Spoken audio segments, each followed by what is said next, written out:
गर्भवती रानी दीवार के सहारे खड़ी प्रसव पीड़ा से कराह रही थी। जब उसकी पीड़ा असहनीय हो गई तो वो वहीं दीवार को पकड़कर बैठ गई और जोर जोर से चिल्लाने लगी, लेकिन उस बेचारी को देखने या सुनने वाला वहाँ कोई भी नहीं था। दूसरी तरफ क्रूर निर्दयी बड़ी रानी और दूसरी रानियों ने अपनी विश्वास पात्र दाई को बहुत सारे धन का लालच देते हुए कहा, तुम जाओ और छोटी रानी के कमरे के बाहर जाकर खड़ी हो जाओ और ध्यान रखना वहाँ कोई और न आने पाए। दाई धन के लालच में रानी राजलक्ष्मी के कमरे के बाहर खड़ी हो गई। उसे छोटी रानी की चीखें बिल्कुल साफ सुनाई दे रही थीं, पर धन के लालच और बड़ी रानियों के डर से वो बस दूर खड़ी रानी को देखती रही। दर्द के मारे असहाय छोटी रानी का एक एक पल सदियों के बराबर बीत रहा था। कुछ ही देर में उस ऊपर वाले की कृपा से उसने एक एक करके 7 बच्चों को जन्म दिया, जिनमें 6 लड़कियां और 1 लड़का था। अत्यधिक पीड़ा के कारण रानी राजलक्ष्मी बच्चों को जन्म देते ही बेहोश हो गई। दूर से सारा माजरा देख रही चंडाल दाई ने तुरंत बड़ी रानी सहित अन्य रानियों को बुलाया और नवजात बच्चों को उन्हें दिखाया।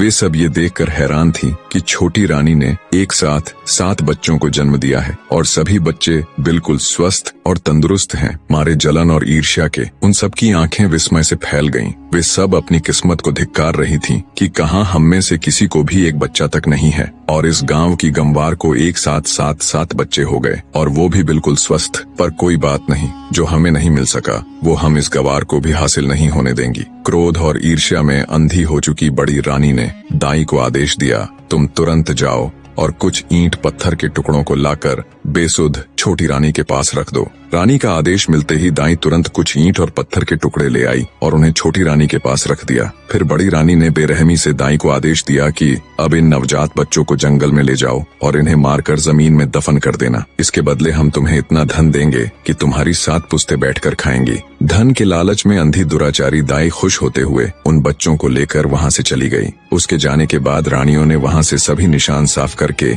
ईंट पत्थरों को छोटी रानी के पास रख दिया और सभी अपने कमरे में चली गई। थोड़ी देर में दाई जंगल से लौटकर रानियों के पास आ गई। तब बड़ी रानी ने पूछा, क्या तुमने बच्चों को दफन कर दिया था? दाई के हाँ भरने पर रानियों ने उसे खूब सारा धन देकर चलता कर दिया। जब सब कुछ बड़ी रानी की योजना अनुसार हो गया, तब वो अन्य रानियों के साथ बेसुध पड़ी छोटी रानी के पास जा ठंडे पानी के छींटे मारकर उसे होश में लाती हैं। होश में आते ही छोटी रानी ने पूछा, मेरा बच्चा कहाँ है? मेरा बच्चा कहाँ है? मुझे क्या संतान हुई, लड़का या लड़की? पास पड़े ईंट और पत्थरों की ओर इशारा करते हुए बड़ी रानी बोली, ये देखो, तुमने इन ईंट और पत्थरों को जन्म दिया है। ये सुनते ही छोटी रानी एकदम से आश्चर्य के साथ सन्न रह गई और बोली, ऐसा कैसे हो सकता है कि मैंने ईंट और पत्थरों को जन्म दिया है? नहीं, ये नहीं हो सकता। मैं ये मान ही नहीं सकती कि मुझे बच्चे की जगह ये ईंट और पत्थर हुए हैं।